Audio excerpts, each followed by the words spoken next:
Hermanos, Dios los bendiga a todos en el nombre del Señor Jesucristo. Estamos en la serie Dudas recurrentes y remedio escritural, séptima parte.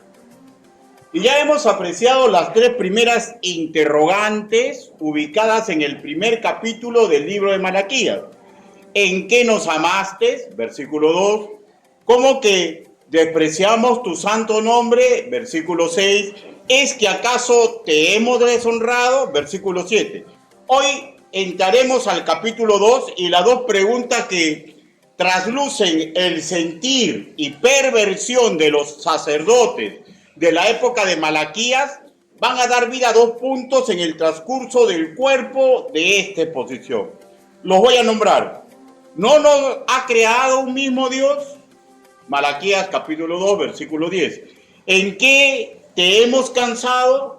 Malaquías capítulo 2, versículo 17. Repito, época difícil, de triste realidad para Judá, pues los que debieron ser ejemplos dignos de imitar de toda la congregación habían caído grotescamente en lo espiritual, en lo ministerial. Hoy nos abocaremos a un desorden detestable en que vivieron con respecto a la visión divina en el campo conyugal. Y ya sabemos, no solo por el derrotero bíblico, sino por el sentido común. Maestros pervertidos, tarde o temprano, terminan complicando a toda la congregación que ha sido puesta bajo su cuidado. Por ello, hermanos míos, recordemos lo que el Espíritu Santo inspiró al profeta Oseas. Y será el pueblo como el sacerdote. Le castigaré por su conducta y le pagaré conforme a sus obras. Y esto ubicado en Oseas capítulo 4, versículo 9. En aquel entonces, hermanos míos, el cargo se le daba por sangre. Así lo dispuso Yahvé. Hoy ya normas diferentes. Se nos permite procesar información y proponer hermanos y hermanas sean levantados, ¿ya? Pero estos actos deben ser llevados con sumo cuidado, con temor y con temblor. Les voy a leer 1 Timoteo capítulo 5, versículo 22 en su primera parte. No impongas con ligereza las manos a ninguno. Prudencia para designar puestos claves a hombres y mujeres del Señor, pues el demonio va a tirar todo contra ellos. Todo contra ellos. También dijimos que paragón con los sacerdotes de Israel, todo dirigente espiritual actual de una congregación neotestamentaria que educa con testimonio y ciencia escritural. Sin importar, hermanos míos, el nombre que la cultura eclesial de cualquier congregación de Cristo le dé. Llámese oficiales, llámese pastores, llámese directores, ministros, llámese maestros de escuela dominical, llámese predicadores, llámese directores de jóvenes mayores, llámese intendenta o intendente de la escuela dominical, etcétera, etcétera, etcétera. Porque todos tienen que enseñar con testimonio y con la bendita palabra de Dios. Y si hablamos, hermanos míos, pero hagamos abarquemos más el espectro. Pero si hablamos de distinción ministerial, ya, en Paragón recordemos que a su vez todo nacido de nuevo se le nombra y se denomina sacerdote del Altísimo, sin importar su edad, su sexo, a todos se nos denomina así. Les voy a leer 1 Pedro capítulo 2, versículo del 5 al 9. Vosotros también como piedras vivas, sed edificados como casa espiritual y sacerdocio santo, para ofrecer sacrificios espirituales aceptables a Dios por medio de Jesucristo. Recordemos, por favor, hermanos míos, lo importante que es la juventud en la casa, la juventud en la iglesia, la juventud sin importar la edad, la juventud espiritual de aquellos que estamos discipulando.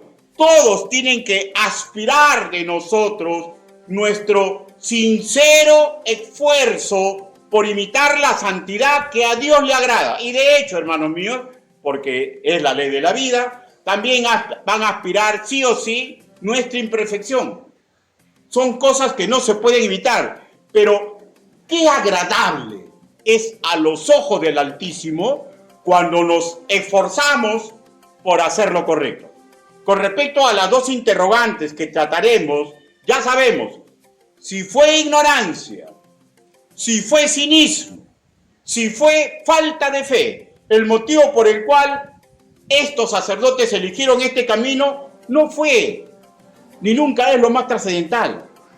Lo trascendental en aquel entonces y en la actualidad es cuando la divinidad desasna mediante la palabra del Señor, cuando la divinidad mediante las escrituras marca rumbo correcto. Ya fue decisión de ellos en aquel entonces y de cualquier creyente en cualquier época de la cristiandad regresar a las sendas antiguas cuando ve que está obrando mal y continuar por el camino que lo aleja del barranco espiritual. Repito el concepto, no es más importante por qué hacemos las cosas, sino de vital trascendencia lo que nos dice la palabra del Señor que debemos hacer, cómo desenvolvernos para evitar la celada de nuestro yo y las del sistema pecaminoso. Ella, la palabra de verdad, es magnífica, pues nos marca, hermanos míos, bendito sendero, nos proviene, nos pide arrepentimiento y nos entrega gozo cuando discernimos que vamos por senda correcta. Sin más que agregar, hermanos míos, vayamos a la lectura introductoria, Malaquías, capítulo 2, versículos del 5 al 7. Una vez que lo ubique, con excepción de los que están delicaditos de salud y los que tienen niños en brazos, por favor, nos vamos poniendo de pie. Malaquías, capítulo 2, versículo del 5 al 7.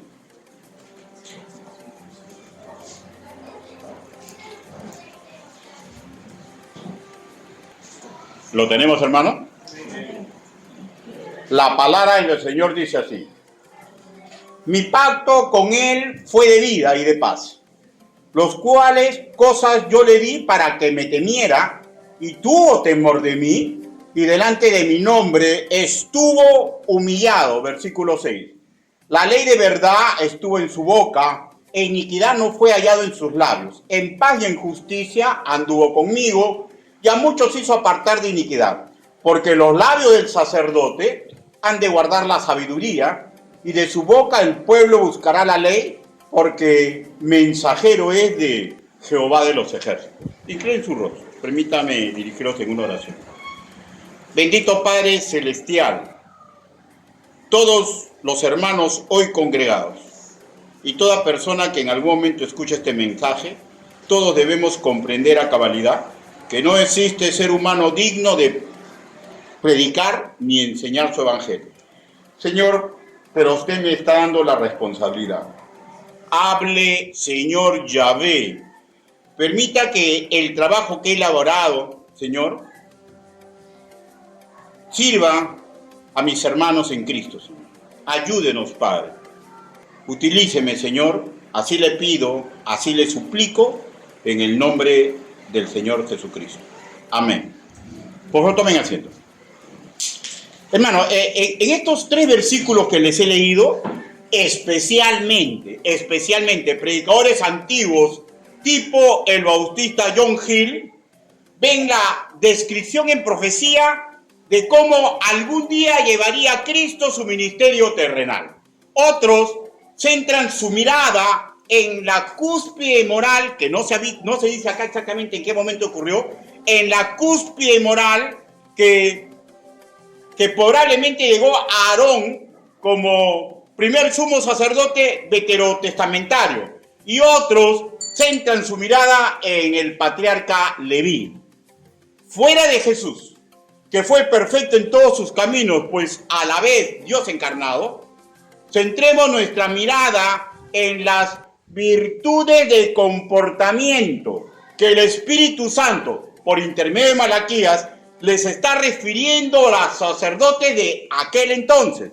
Pero antes, una pregunta forzosa, dejando de fuera al Señor Jesús, invariablemente, ¿no? ¿Fue Leví el patriarca familiar o el bisnieto Aarón sin falla en este mundo?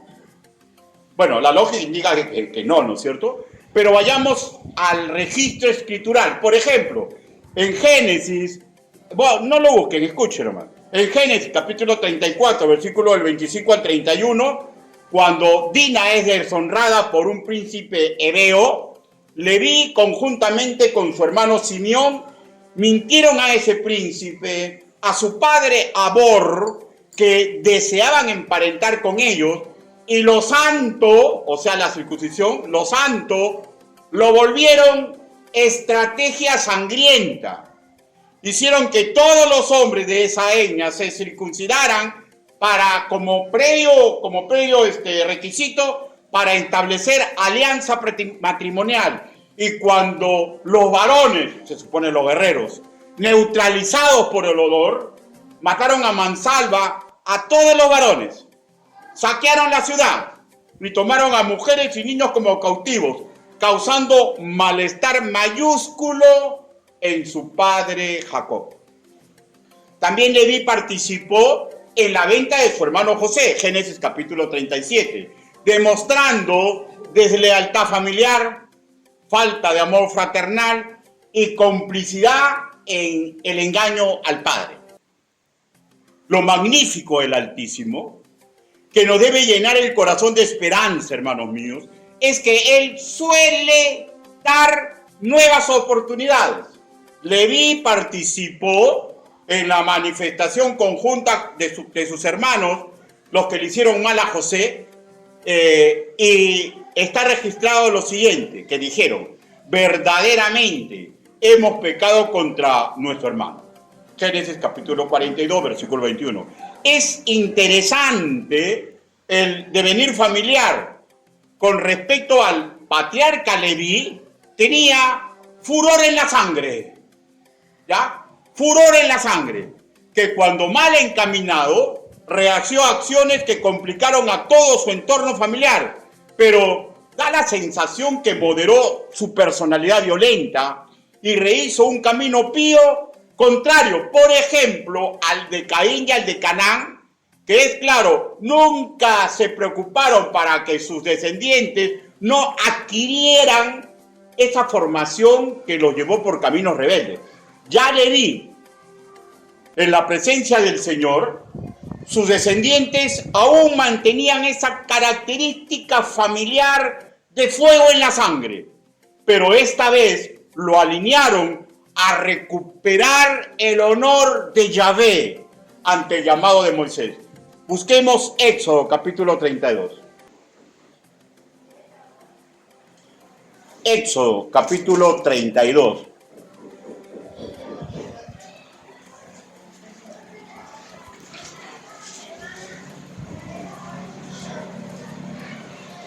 Versículo del 25 al 29. ¿Lo tenemos, hermano?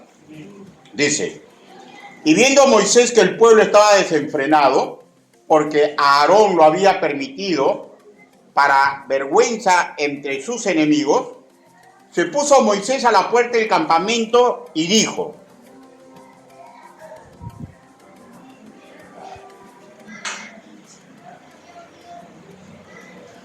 ¿quién está por Jehová?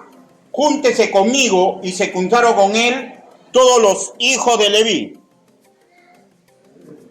Y él le dijo: así ha dicho Jehová, el Dios de Israel: poned cada uno su espada sobre su muslo, pasad y volver de puerta a puerta por el campamento, y matad cada uno a su hermano, a su amigo y a su pariente. Y los hijos de Leví lo hicieron conforme al dicho de Moisés, y cayeron del pueblo en aquel día como 3,000 hombres. Entonces Moisés dijo: hoy os habéis consagrado a Jehová, pues cada uno se ha consagrado en su hijo y en su hermano, para que él dé bendición hoy sobre vosotros. Apreciamos, hermanos míos, ahora al bisnieto Aarón, participó en la adoración del becerro a los pies del Sinaí. Éxodo capítulo 32. Murmuró en rebeldía, cuestionando la labor, hermanos míos, como vocero divino de su hermano Moisés. Números capítulo 12. Y en ambas situaciones, hermanos míos, no escaló a mayores el castigo contra él y fue perdonado en sí no por él mismo ya, sino por la consideración que el Altísimo le tenía a Moisés. Sin embargo, todos estos errores y horrores no marcaron por siempre el legado familiar. ¡Qué excelente! Es el señorío misericordioso y de justicia de nuestro amo y Señor. Hermanos de mi corazón, nosotros deberíamos publicarlo y pregonarlo a los cuatro vientos. Nuestro pasado no marca definitivamente nuestra vida, ni la vida de los nuestros, sino el hoy, cuando con corazón contrito y humillado nos alineamos detrás de su honor, y cuando así ocurre, le firmo un certificado. Él obrará magníficamente si es que entregamos correctamente nuestro corazón. Salmos capítulo 51, versículo 7. En el balance final de ambos patriarcas, creo que es claro, ambos hombres comunes y corrientes, sujetos a pasiones, pero que se esforzaron, y sus descendientes más cercanos, es claro, aspiraron su servidumbre y su retorno al camino pío. Y fueron marcados para el bien con ese testimonio. Repito, lo que a continuación escucharemos es la cúspide moral de uno de ellos o de ambos, que en algún momento lograron en su vida, ¿ya?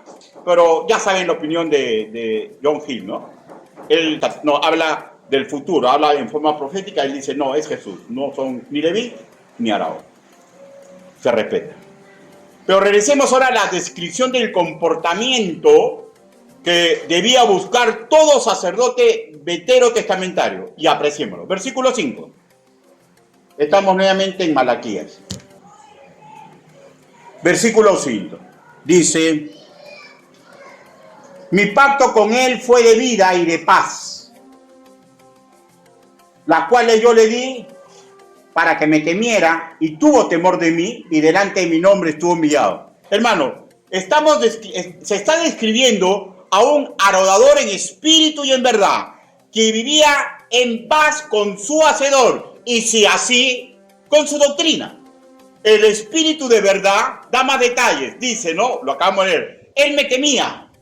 En el hebreo, yaré, que habla de una reverencia de corazón. Escúcheme, que tiene una pizca de miedo, ¿ya? Y también revela que se humillaba. En el hebreo, hatatún, ¿ya? Otra vez se aprecia un acto de reverencia, pero por favor, no tengamos presente simplemente un acto protocolar en el cual él se arrodilla, sino tengamos presente un respeto de alguien que por más encubrado que esté llegando en su vida, sabe a ciencia cierta que la mejor posición que le conviene, que la única posición que le quepa es vivir tumbado ante Dios. Es instinto de supervivencia en el más elevado grado, conceptualización que también asimila, en el segundo caso, una cuota de cobardía, de espanto, de intimidación que Yahvé debe producir en sus siervos. Debe producir en sus siervos.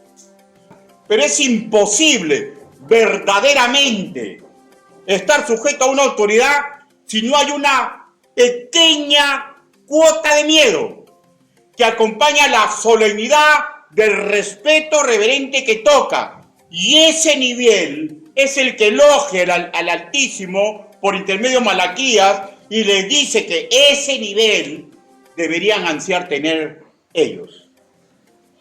El Espíritu Santo continúa entregando detalles. Les recuerdo en el versículo 6 lo siguiente: mi ley de verdad estuvo siempre en su boca. O sea, ¿qué implica? Que pregonaban su verdad. Pero recordemos, ¿no?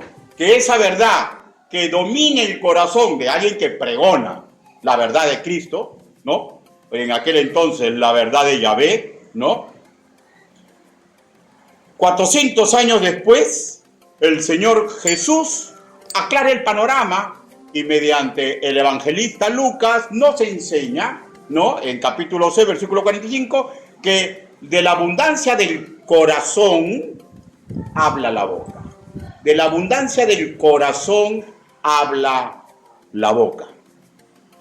Y en el mismo versículo 6 se revela que ninguna iniquidad fue hallada en su testimonio y buscó ser justo con los demás. Y en el versículo 7 se escribe, y de su boca el pueblo buscará la ley.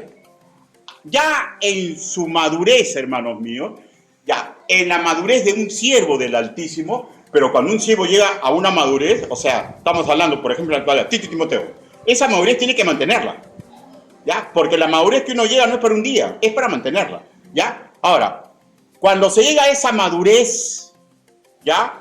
Y cuando se trata correctamente la ciencia y sabiduría que se entrega a los demás, estamos ante los frutos en excelencia, ¿ya? Que en cualquiera de nosotros, excepto con Cristo, para lograrlo, tenemos que colaborar en la formación de nuestro carácter. Y esto implica sacrificio y obediencia. No hay otra. Hay muchos hermanos en Cristo que a veces me piden consejería o conversaciones y me dicen que no saben por qué nunca pueden vencer.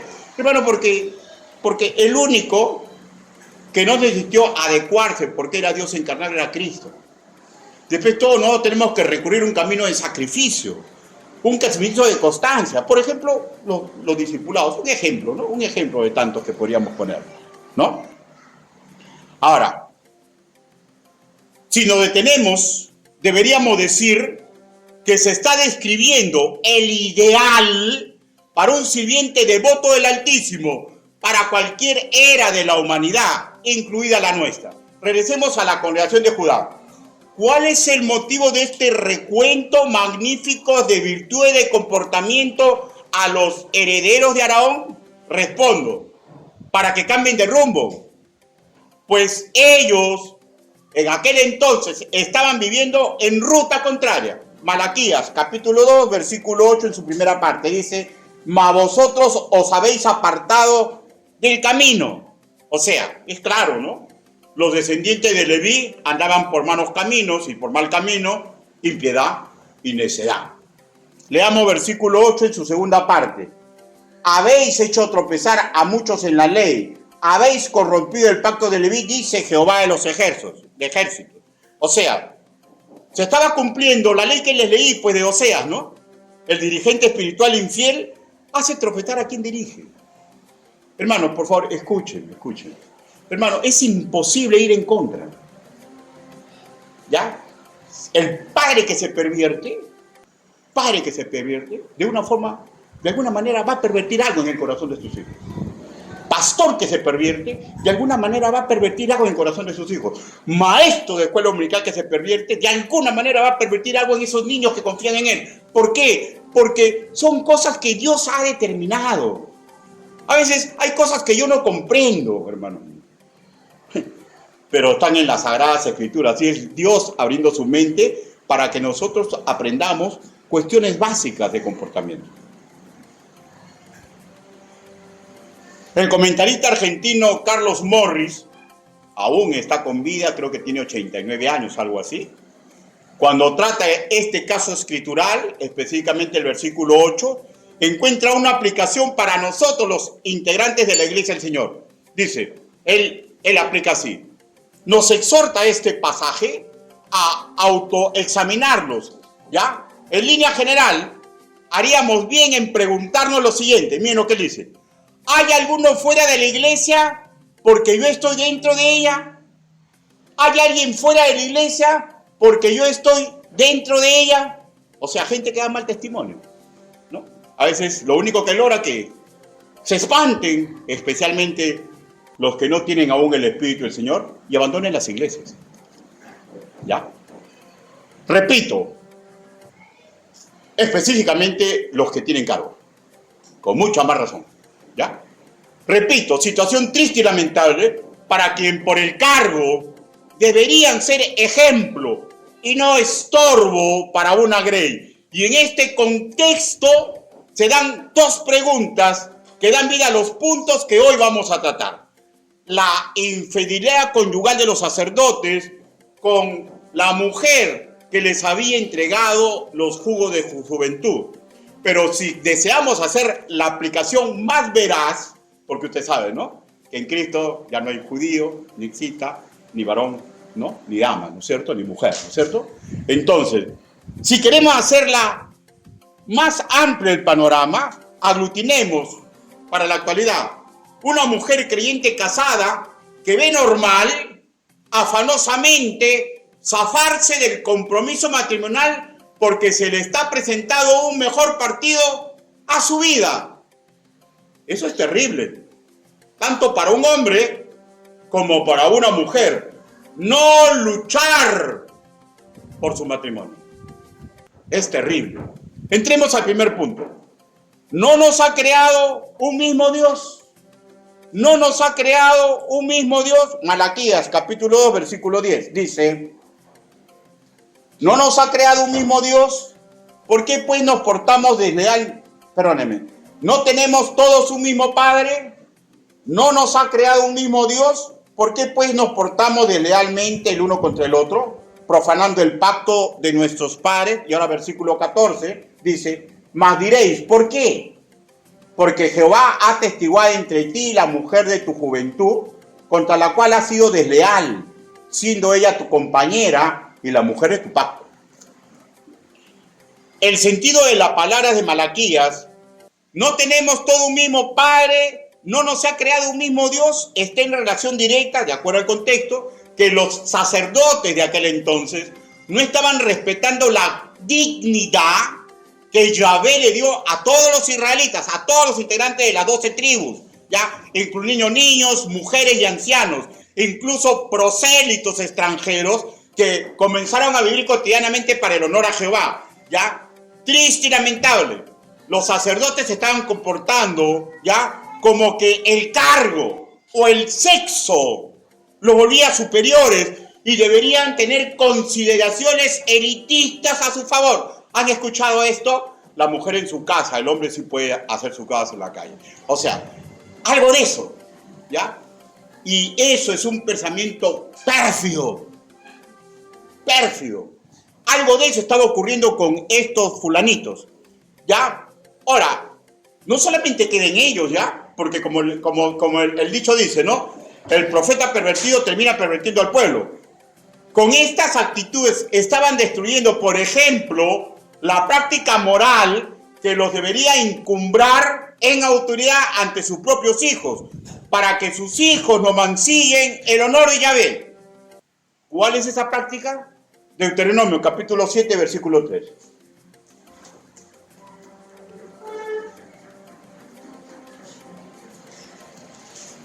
Deuteronomio, capítulo 7, versículo... No pierdan Malaquías, por favor, ¿eh?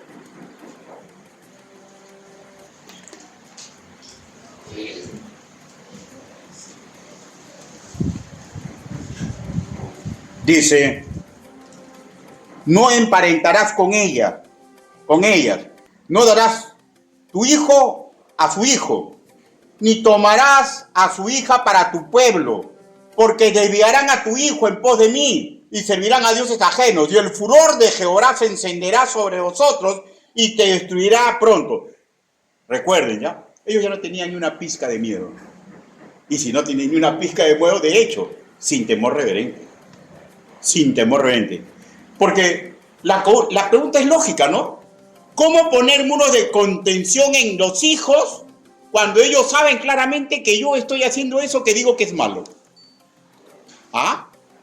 En la mente egoísta, libidinosa, convenida, pervirtieron esta verdad escritural orientada a respetar a la mujer de la juventud en algunos aspectos.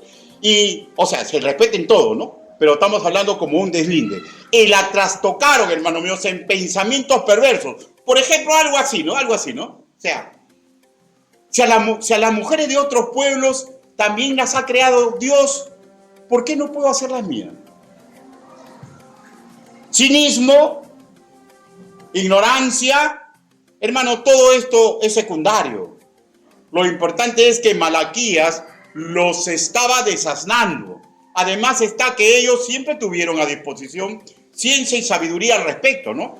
El proverbista, inspirado por el Espíritu Santo, había dejado advertencia y ordenanza aproximadamente de 500 a 550 años de dicha época. Por ejemplo, busquemos Proverbios capítulo 5.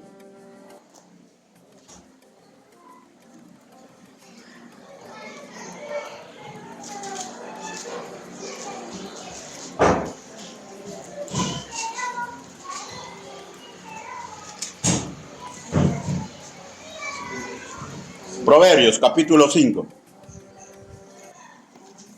Versículo del 18 al 20. Dice así: sea bendito tu manantial y alégrate con la mujer de tu juventud. Como sierva amada y graciosa gacela, sus caricias te satisfagan en todo tiempo y en su amor recréate siempre, siempre, siempre. ¿Y por qué, hijo mío, andarás ciego con la mujer ajena y abrazarás el seno de la extraña? Hermanos míos, pero en verdad, los sacerdotes de la época de Malaquías, todo esto ya les tenía sin cuidado. Bueno, yo me inclino a que lo que ellos tenían no era ignorancia, era cinismo, ¿ya? De otro lado, claro, y verdad, el Altísimo a todos nos ha formado.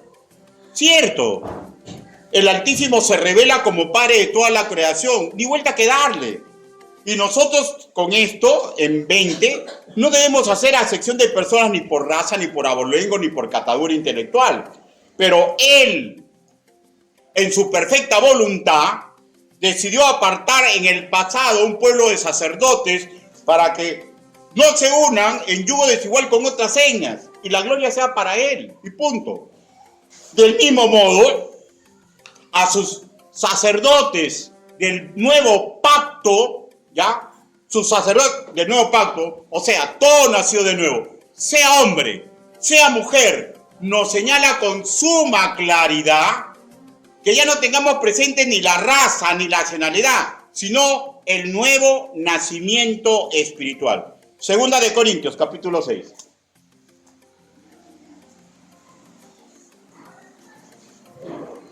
Segunda de Corintios, capítulo 6. Versículo del 14 al 16, ¿lo tenemos? Dice: no os unáis en yugo desigual con los incrédulos, porque ¿qué compañerismo tiene la justicia con la injusticia? ¿Y qué comunión la luz con las tinieblas? ¿Y qué concordia Cristo con Belial? ¿O qué parte el creyente con el incrédulo? ¿Y qué acuerdo hay entre el templo de Dios y los cielos? Porque vosotros sois el templo de Dios viviente. Y como Dios dijo: habitaré y andaré entre ellos, y seré su Dios, y ellos serán mi pueblo. Hermano, somos templo de Dios viviente. Y se nos dice que nos distingamos en eso. Y la visión divina nunca cambió, hermanos míos. Siempre está ahí, para que luchemos por el matrimonio, para que luchemos por nuestro matrimonio. Mateo, capítulo 19. No es repudiar y decir así, no. Luchar por el matrimonio. Mateo, capítulo 19.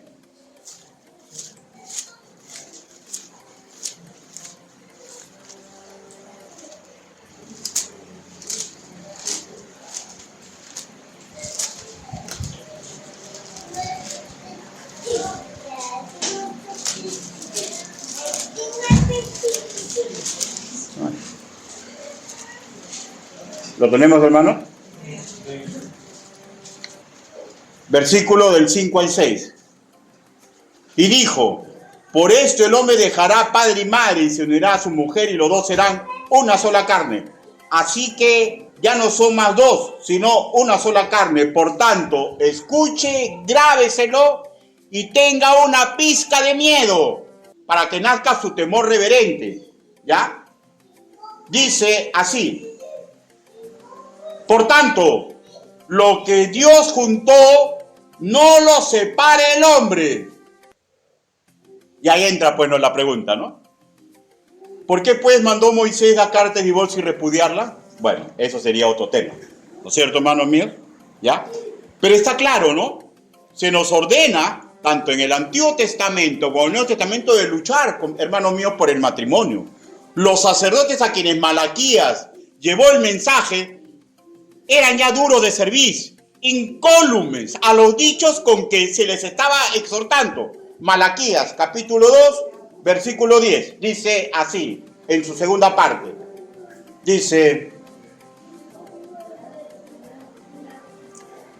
¿lo tenemos? ¿Por qué pues nos portamos deslealmente el uno con el otro, profanando el pacto de nuestros padres? O sea, ténganlo por seguro, hermano mío, que Malaquías no lo estaba profanando, ¿ya? Sino hablaba en cuestión de comunidad. Pero ellos, como dicen, ¿no? Les entraba por acá, les salía claro. De hecho que lo escuchaban con mucho respeto, ni vuelta que darle. Profeta de Yahvé, ¿no? Y tenían que guardar las apariencias. Pero hermanos míos, no tenían nada, ni respeto reverente y ni pizca de miedo. Adam Clark explica magistralmente cómo esta situación anómala produjo dolor en Judá, con el siguiente raciocinio. O sea, dice, él escribe, ¿no? Ganar el afecto de la hija. O sea, imagínense, ¿no? Es un cuadro bien vivido, ¿no? Me quiere. Ganar el afecto de la hija de un hermano judío y luego profanar el pacto del matrimonio considerado sagrado entre los padres, rechazando a esa misma esposa e hija. ¡Qué malvado! ¡Qué cruel! ¡Qué inhumana actitud! Fin de su comentario. O sea, yo me imagino, ¿no?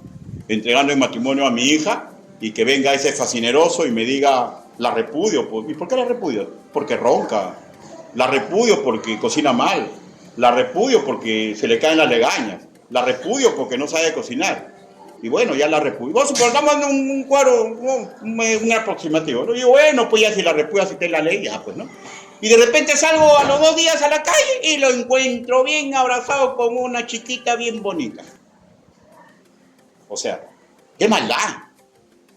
¿Qué? ¿A los padres no nos duele? ¿A los hermanos no nos duele? ¿A cualquier hombre y mujer de Dios no le duele enterarse de este tipo de situaciones? Claro que duele. Maldad completa. ¿Quiénes se hacían la maldad? Los que tenían que dirigir al pueblo. Los que tenían que dirigir al pueblo. Y de hecho, ¿no? Toda su ceremonia era un simple protocolo vacío, inútil, religioso. O sea, el Altísimo no hace caso, hermano, escúcheme, por favor. El Altísimo no hace caso a llantos de cocodrilo, hermano, no hace llanto, no hace caso. Malaquías, capítulo 2, versículo del 13 al 15, dice: y esta otra vez haréis cubrir el altar de Jehová de lágrimas, de llanto y de clamor, así que no miraré más la ofrenda, para aceptarla con gusto de vuestra mano. Mas diréis, ¿por qué? Porque Jehová atestiguará entre ti y la mujer de tu juventud, contra la cual has sido desleal, siendo ella tu compañera y la mujer de tu pacto. Versículo 15. ¿No hizo él a uno habiendo en él abundancia de espíritu? ¿Y por qué uno? Porque buscaban una descendencia para Dios. Guardaos pues en vuestro espíritu y no seáis desleales para con la mujer de vuestra juventud. Aquí te hace que se removiera hasta Edén. Un hombre, una mujer. Un pacto sagrado. Un pacto sagrado. Hermanos, pero eso es lo que nos debe maravillar de Dios, hermanos. Porque ya solamente había una ruta posible, arrepentimiento, cambio de rumbo y no más. Y manda a Malaquías para exhortarlos. Leamos ahora Malaquías, capítulo 2, versículo 16. Porque Jehová, Dios de Israel, ha dicho que él aborrece el repudio y al que cubre de iniquidad su vestido. Dijo Jehová de los ejércitos, guardaos pues en vuestro espíritu y no seáis desleales. Hermano, ellos no solamente se divorciaban ya, no solamente repudiaban a sus esposas, ¿ya? De hecho, para meterse con mujeres infieles, sino que en ese sentido aleccionaban a los que venían a su santo consejo, abusaron de la figura del repudio, traicionando así la visión divina para el matrimonio. Y la segunda pregunta, que es el segundo punto, ¿en qué te hemos cansado? Malaquías, capítulo 2, versículo 17. Habéis hecho cansar a Jehová con vuestras palabras, ¿eh? Y decís, ¿en qué te hemos cansado? En que decís, cualquiera que hace mal agrada a Jehová, y en los tales se complace, o si no, ¿dónde está el Dios de justicia? Aquí ya es un poquito más general, ¿no? Permítame explicarlo. Pero yo repito y casi aseguro, ¿ya? Las preguntas que hacen los sacerdotes, ¿ya? No fueron para nada, como ya expliqué, dudas cartesianas. No fue un esfuerzo intelectual para encontrar una verdad útil ante su extravío. No era que no deseaban contrariar ni enfadar a Yahvé, ni que querían cuidar a su pueblo. ¿Por qué? Porque ya esta actitud les era extraña. Ellos vivían al 110% para sus deseos pecaminosos. Podríamos casi asegurar que tuvieron mala intención para crear un halo de impunidad típico en los que se desentienden de hacer lo correcto. Y que, escúcheme ya, porque hay creyentes que son así. Creen ilusoriamente que pueden engatusar, que pueden hacer dudar, que pueden manipular al Altísimo, tipo Caín. Hermano de mi corazón, ninguna coartada es efectiva ante el Señor. Si Malaquías usó este recurso literario, no olvidemos que el Espíritu Santo sabe siempre lo que pasa por la mentalidad de todo ser humano y los desasnó. Ya, pero también el énfasis de este interrogante, ya, tiene que ser explicado en otra vertiente. Pero antes de eso, recordemos que les está dando la oportunidad de que cambien de rumbo. Qué magnífica es la misericordia, ¿no? Triste y lamentable cuando desperdiciamos las oportunidades que se nos están dando. Ellos se creían una especie de raza superior, una élite que simplemente repudiando a su esposa, el Altísimo tomaría por justa su causa, que tomaría por justo sus deseos. Estaban tan mal que complicaron a los que sufrieron la maldad en su hija, que sufrieron la maldad en su hermana repudiada. Y estos también comienzan a recorrer un camino descendente, ¿ya? De ahí la interrogante inquisitiva y malcriada que ellos hacían en su mente contra la soberanía de Yahvé. Porque usted no me deja mentir, ¿no? Hay creyentes que cuando las cosas están mal, malcriadamente se dirige a Dios. Malcriadamente se dirige a Dios. Y esto es lo que está pasando. Dice, ¿dónde está el Dios de justicia? Y cualquiera que hace mal agrada a Jehová y en los tales se complace. Pero esto no es verdad. Nunca va a ser verdad. Pero ya algunos lo pensaban. Digo, ¿qué esperarían los padres y las hijas de las mujeres repudiadas? Porque es triste, ¿no? Que ocurra esto y a su vez ver que estos sacerdotes adquieren más y más poder en todo aspecto. Hermano, estos que sufrieron no descansaron en Yahvé. Se endurecieron también de corazón y se unieron al camino descendente de toda la congregación de Yahvé. Miren, qué bravo es cuando el dirigente comienza a caer. Cuando el dirigente comienza a caer, es capaz de llevarse de encuentro a toda la congregación. Por eso hay que tener mucho cuidado con imponer las manos. Mucho cuidado. ¿Saben por qué, hermanos míos? Porque usted, cada uno de ustedes que puedo mirar y el que está predicando, todos somos muy delicados de corazón. Delicados, y el demonio lo sabe. Y a veces utiliza al que suponemos que es mayor para desgraciar a los que son menores. Hay que cuidarnos. Hay que cuidarnos. Porque opinar así como ellos opinan, a mí me hace recordar a la esposa de Job. Maldice a Dios y muérete. Sumo cuidado, hermanos míos, de hablar por hablar. ¿Ya? pasadas las emociones contrariadas, lo que tenemos que hacer es llevar nuestra incertidumbre al trono de la gracia. Hermanos, con sumo cuidado pensemos en lo que hoy hacemos. Este último pensamiento es un reconocimiento que esos sacerdotes estaban adorando al demonio y no a Dios. Pues el Señor, de hecho, pues, nunca se va a complacer en los pecados. Nunca. Adam Clarke visualizó a la sociedad de Judá de aquel entonces y expresó las siguientes palabras. Todo esto demuestra, escuchen ya, que este pueblo estaba terriblemente corrupto. Los sacerdotes eran malos, los profetas eran malos, los levitas eran malos. Y no es de extrañar que el pueblo, con este ejemplo, se había vuelto irreligioso, profano, libertino, cruel. La pregunta resultante, ¿cómo es posible que Judá llegó a este nivel? En este caso específico se nos señala que el mal inició con quienes deberían ser ejemplo para los demás. En aquel entonces, una cadena hereditaria, pero ya no más. Así que tengamos mucho cuidado. Pero también a su vez recordemos, los que ya por gracia hemos sido levantados, ¿ya? Tengamos poca opinión de lo que somos, ¿ya, hermanos míos? Poca opinión de lo que somos. Romanos, capítulo 12, versículo 3.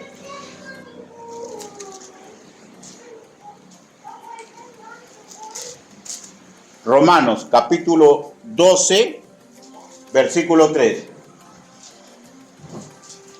Dice la palabra del Señor. Digo pues, por la gracia que me es dado, a cada cual que está entre vosotros, que no tenga más alto concepto de sí que el que debe de tener, sino que piense de sí con cordura, conforme a la medida de fe que Dios repartió a cada uno. Quedémonos con la primera parte. Tengamos poca opinión de nosotros. Cobrámonos con la virtud de Cristo, con su doctrina, y cuando tenemos incertidumbre, vayamos ante el trono de la gracia. Hermanos, y no nos dejemos engañar por neófitos predicadores de la gracia tergiversada, ¿ya? Que tajantemente afirman que al Señor no hay que tenerle nada de miedo. Yo he escuchado esas enseñanzas. No, al Señor no hay que tenerle nada de miedo. Respeto nomás. Pero el respeto reverente siempre implica un poquito de miedo. Ese sentido común. Pregunto, ¿a papá era hermoso? ¿O mamá era hermosa? Puede ser, pero no tenías miedo que te dé tu tandita. Es natural. Toda autoridad tiene que almacenar un poquito de miedo de aquel que está siendo, ¿ya? Está siendo defendido, que está siendo piloteado. Una pizca de miedo en un mar de respeto hacia él. Porque si no, hermanos, solemos hacer caricatura de la autoridad. O no vemos en la autoridad cómo se pasean los jóvenes, ¿no? Con la fuerza del orden, ¿no? Con esa mentalidad de derechos humanos, ¿no? Que han trastocado los comportamientos en muchos países, ¿no? Porque todos piden derechos, ¿no? Pero vaya a decirle, ¿y tu responsabilidad? Tosen. ¿Qué es eso? ¿Qué es eso? ¿Qué es eso de responsabilidad? Y esto no debe ser nunca en una congregación del Señor. Por favor, hermanos míos, no llevemos una vida desarmónica como la de los sacerdotes, ¿ya? Que eran píos en la ceremonia, pero pecadores en lo más sagrado. Por ejemplo, la santidad que el Señor deseaba para la familia. Qué triste, hermanos míos, ser levadura, ¿ya? Y leudar toda la santa masa, ¿no? Gálatas, capítulo 5, versículo del 7 al 9. El matrimonio no es cosa de juego. El matrimonio es antes del ministerio eclesial. Y la pureza del creyente, escúchenme jóvenes, antes, mucho antes del enlace conyugal. Lo más sagrado que tiene un creyente casado es su cónyuge. Eso es lo más sagrado. Por ella debemos morir, luchar. Y la mujer tiene que hacer de la misma forma. Hermano, nada de esto es cosa de juego. Cuidémonos de no desagradar al Señor. Cuide, esposa, al hombre que el Altísimo puso a su lado para que usted le ayude, para que usted le respete. sin importar ninguna circunstancia de vida. Y nosotros, los esposos, cuidemos a nuestra mujer como Cristo se entregó por la iglesia. Conclusiones. Primer punto. Evitemos el camino peligroso de los sacerdotes de la época de Malaquías. Segundo, Dios siempre ha tenido planes de bien para el matrimonio de un siervo o sierva levantada en la congregación. El matrimonio, el ministerio, lo defiende Dios. Pero a nosotros se nos pide colaborar simplemente cumpliendo la palabra del Señor. Y lo que pase o deje de pasar, Dios es un Dios de justicia. Dios es un Dios de justicia. Tercero, nunca dudemos del amor de Dios. Porque en todo nivel nos va a tratar como hijos, ¿ya? Que desea ayudar, mejorar y ojo, ¿no? Como un padre perfecto. A Él nunca le tiembla la mano, ¿ya? Cuando se trata de perfeccionarnos con el dolor de la disciplina, recordemos, hermanos míos, un pizquito de miedo, una pizquita de miedo es muy sano y muy bueno dentro de nuestro reverente respeto. 4. No nos dejemos arrinconar ni por nuestro yo, ni por el sistema del mundo. Combatamos el mal haciendo el bien. Romanos capítulo 12, versículo 21. ¿Y cuál era el bien aquel entonces? Malaquías le está diciendo. ¿Cuál es el bien? Está en la palabra del Señor, en cualquier circunstancia. Por tanto, mejoremos lo que tenemos que mejorar. En nuestro servicio, en nuestra mayordomía y nuestro matrimonio para el Señor. 5. Recordemos, hermanos míos, si ignorantes, si cínicos, si con falta de fe, el amor divino nunca va a dejar de ser para nosotros, ¿ya? Pero lo más importante, ¿no? Lo más importante es que ese amor que nunca deja de ser para nosotros se traduce en enseñanza para que regresemos a las sendas correctas, para que no nos alejemos, ¿ya?, de vivir a los pies de Cristo. Las sanas palabras de las Escrituras nos exhortan, nos alientan, nos advierten, nos quitan las dudas. Hermanos míos, la última exhortación. No hagamos inútil la labor educativa del amado para nuestro bien. Inclinen su rostro, vamos a orar.